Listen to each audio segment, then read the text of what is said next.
Deretan pagar bambu yang berdiri di perairan Kabupaten Tangerang, telah diketahui setidaknya sejak Juli 2024. Hal itu, berdasarkan kesaksian dan kelompok advokasi sipil yang diwawancarai oleh BBC News Indonesia.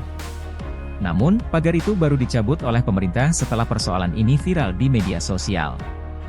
Tak hanya baru dicabut, Menteri Agraria dan Tata Ruang Badan Pertahanan Nasional Atr.Ben Nusron Wahid pun baru menjatuhkan sanksi kepada Dewan Pejabat Kantor Pertanahan Tangerang yang diduga terlibat dalam kasus pagar laut itu. Kasus pagar laut ini, sejatinya sudah jelas ada pelanggaran hukum. Namun, negara tidak segera menindaklanjuti dan membawanya ke dalam aspek pidana. Bahkan, nampak adanya beberapa pihak yang dijadikan kambing hitam.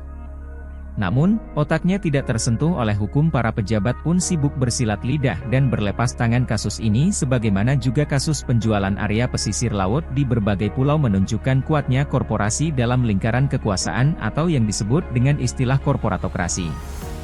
Praktisi hukum yang juga pengamat kebijakan publik Yus Darman Jumat 31 Januari mengatakan pemagaran ataupun pematokan laut merupakan kejahatan korporasi. Dia meminta pelaku jangan berdalih pemagaran laut yang merugikan nelayan. Itu bagian dari proyek strategis nasional, atau PSN korporatokrasi bisa berkuasa.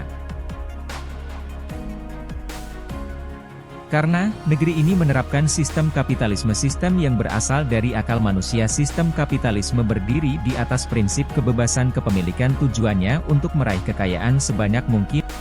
Karena itu penguasa dalam sistem kapitalisme sebenarnya adalah pemilik modal. Kapitalisme pun menihilkan peran negara untuk mencapai tujuan tersebut.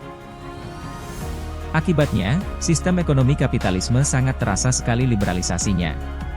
Kekayaan alam yang notabene-nya milik rakyat, dikuasai korporat negara, kalah dengan para korporat yang memiliki banyak uang. Bahkan aparat atau pengawal negara menjadi fasilitator kejahatan terhadap rakyat.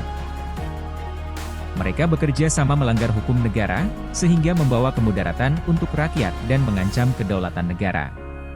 Kondisi inilah yang membuka peluang terjadinya korporatokrasi, munculnya aturan yang berpihak pada oligarki.